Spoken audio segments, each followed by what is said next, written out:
Halo semua, di sini dengan Moldi dan selamat datang ke sesi ngeteh yang berikutnya. Ngeteh adalah ngebahas teknologi. Yaitu kita akan ngebahas mengenai riset yang dilakukan sama Microsoft berjudul Microsoft Asia Digital Future. Jadi mungkin buat sobat sedikit gambaran aja mengenai riset ini. Jadi Microsoft melakukan riset kepada 1.400 remaja usia 18 sampai 24 tahun ya, usia-usia saya kayak gitu ya, di Asia Pasifik termasuk Indonesia. Nah, Doro kan sebagai pengamat sosial media atau pengerti komunikasi ya. Ini dari riset kan tadi berapa 40% yang berpendapat bahwa ya kayak sekolah Nah, kalau di sekolah ini tuh teknologi punya pengaruh seberapa besar sih untuk meningkatkan kualitas pendidikan gitu? Besar sekali, besar sekali. Nah, gini sebetulnya di era teknologi, transformasi teknologi, salah satu bidang yang erat kaitannya itu tentu saja lembaga pendidikan, yakni sekolah. Salah satunya dalam aspek apa? Yang pertama dari sisi hardware. Dulu waktu saya kecil, kalau sekolah itu nulis pakai sabak, pakai kapur. Gitu ya. Sekarang udah nggak ada, teknologi sudah menggantikan itu kan. Pakai apa namanya? Fokus gitu fokus, ada Windows, ya, segala macam. Terus nulisnya juga pakai nggak pakai kapur lagi sekarang, pakai stylus. Kemudian kalau punya nulis di papan itunya langsung bisa di copy, di share ke murid-muridnya, mungkin murid-muridnya bisa edit, presentasi dan seterusnya. Itu dari sisi hardware-nya. Saya bahkan pas waktu itu lagi kuliah, dosennya kan masih pakai whiteboard, whiteboard kapur gitu. Terus saya daripada nyatet, saya foto. Itu termasuk pemanfaatan teknologi. Iya kan ya. Teknologi. Iya benar ya. Meskipun untuk maksud yang kurang baik. Malas nulis. Tapi intinya setiap zaman itu kan membawa teknologi baru. Dulu orang menulis di buku tulis, sekarang ada Windows Surface, orang bisa mencatat di situ, sharing ke internet, ke media sosial, berbagi dengan teman-temannya, berbagi proyek dan segala macam. Itu baru dari sisi hardware-nya. Dari sisi sistem pendidikannya, cara belajar mengajar juga teknologi pasti akan sangat berperan karena memungkinkan yang namanya distance learning, sekolah jarak jauh. Jadi ada satu sekolah misalnya di Jakarta, muridnya ada di luar Jakarta, itu bisa terjadi. Di masa depan bukan tidak mungkin murid dan guru tidak perlu setiap hari bertemu. Mungkin siswanya cukup di sekolah, ya kan, pakai video call, apalagi Skype juga bisa untuk video conference kan. Jadi interaksi itu bisa tidak dalam satu ruangan. Jadi hardware, kemudian sistem belajar itu sangat dibantu oleh teknologi sehingga pendidikan makin interaktif, makin kolaboratif. Karena antara satu siswa di sebuah sekolah bisa melakukan proyek bersama misalnya dengan sekolah-sekolah yang lain. Jadi itu sangat membantu lah teknologi. Lebih memudahkan lah. Nah, kalau teknologi yang Doro pakai sendiri untuk mendukung pekerjaan itu ada nggak, bisa diceritain nggak pakai apa aja gitu teknologinya saat ini? Saat ini, ya saya pakai video live streaming yang mobile, ya kan, karena saya sering live report pendek-pendek gitu kan, di media sosial. Itu sebetulnya bisa juga dilakukan oleh anak-anak sekolah kalau misalnya mereka kunjungan ke suatu tempat, misalnya mereka pelajaran biologi, mengenali tumbuhan, gitu kan, mereka live streaming, diskusi sama gurunya, ini tumbuhan apa misalnya. Ya kan, itu lewat media sosial kan, lalu gurunya ini di tumbuhan inilah dari kelas apa, family apa, genusnya apa dan seterusnya, spesiesnya apa kalau ketemu binatang dan seterusnya. Nah, cara seperti itu bisa membuka potensi belajar yang lebih luas lagi. Sebetulnya yang pertama tentu saja adalah harus diciptakan suasana yang memungkinkan seorang guru mengajar dan murid-muridnya itu berkolaborasi dengan bantuan teknologi. Harus diciptakan suasana di mana guru punya sikap yang inovatif, tidak tertutup pada perubahan. Dia tidak relak dan enggan, tidak takut juga karena ada beberapa guru yang nggak ngerti gaptek, mesti ada terutama di daerah ya. Nah itu sayang sekali. Nah pertama-tama harus diciptakan suasana yang seperti itu. Yang kedua tentu saja pihak sekolah harus mendukung transformasi digital. Bagaimana dengan menyediakan sarana dan prasarana dan misalnya untuk koneksi internet gitu kan. Memang butuh investasi, tapi zaman sekarang investasi itu makin lama makin turun. Gitu. Nah akhirnya sebetulnya yang penting harus ada sikap dulu yang bersahabat dengan teknologi, berpikiran terbuka, inovatif, dan sekolah memberikan fasilitasi.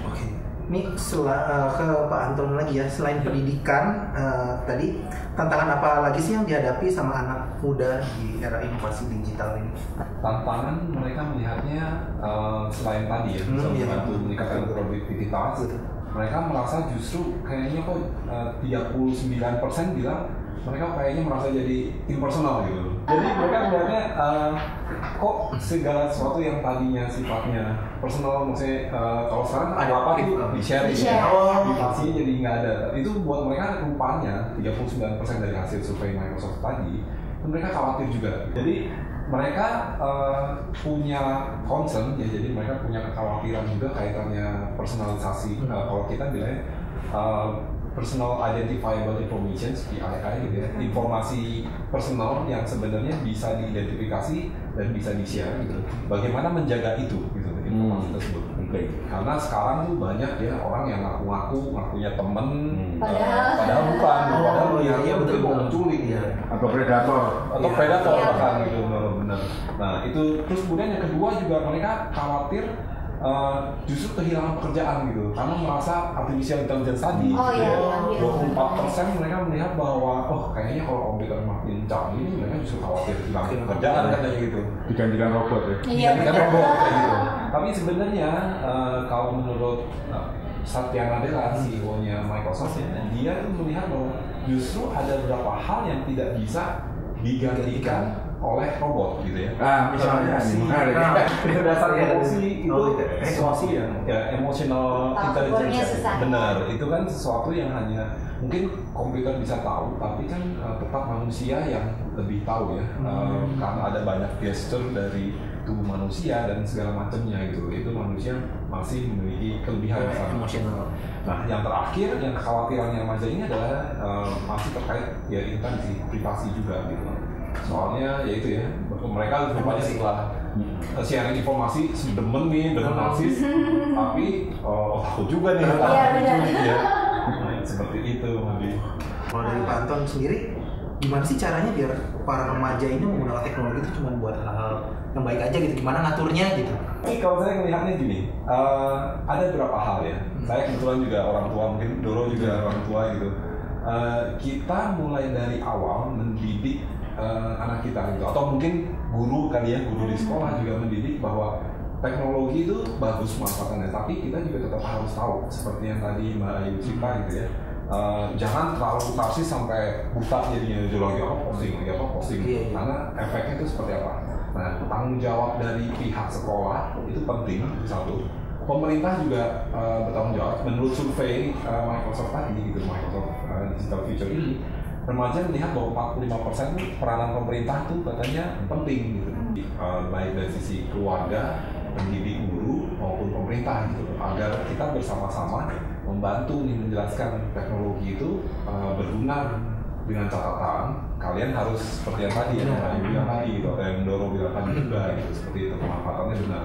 Kalau nggak dampaknya adalah ini. Gimana caranya biar remaja ini pakai teknologi yang positif aja? Tadi kan disebut kalau orang tua pun harus tahu. Cuma masalahnya sekarang adalah justru anak-anaknya yang lebih tahu. Nah, nggak semua orang tua punya segaul Doro lah gitu. Gimana caranya? Iya, sebelum sampai di situ, saya ingin memperlihatkan bahwa awalnya pemerintah itu harus berperan besar. Karena pemerintah itu gerbangnya, yang memberi payung hukum. Dia adalah regulator yang mengatur masalah keamanan, termasuk di dunia teknologi. Kita punya namanya undang-undang informasi transaksi elektronik ya, untuk mengatur dan melindungi semua perilaku kita di internet itu. Kemudian di sekolah itu guru juga harus berperan selain sebagai seorang pengajar, pendidik, dia juga harus fasilitator juga, orang yang bisa menjadi mentor, yang bisa mendampingi, karena anak-anak kita ini kan lebih banyak di sekolah dibanding di rumah, terutama dalam masa belajar. Kalau sampai di rumah mungkin akan lebih banyak istirahat atau bermain dengan teman-temannya gitu ya. Nah, oleh sebab itu peran seorang pendidik sangat penting mendampingi para siswanya. Nah, yang paling penting memang orang tua. Bersama-sama mengawal seorang anak, seorang remaja bersentuhan dengan dunia teknologi. Dan itu saya kira cukup menjadi kayak benteng gitu ya, untuk melindungi anak-anak zaman sekarang ketika mengakses teknologi, dia tidak tersesat atau menjadi korban dari orang-orang yang tidak pada tempatnya, para kriminal, para predator, dan seterusnya. Selain juga anak-anak juga harus diberi pemahaman dulu, seperti yang tadi mau dibilang, teknologi kan selalu bersifat bermata dua, bisa dipakai positif dan negatif. Memang itu pemahaman itu penting karena supaya anak-anak itu diajari juga ada hal-hal yang baik di dunia ini, ada yang kurang baik juga. Jadi pakailah yang baik untuk menghindari hal yang tidak baik. Nah, pemahaman itu penting.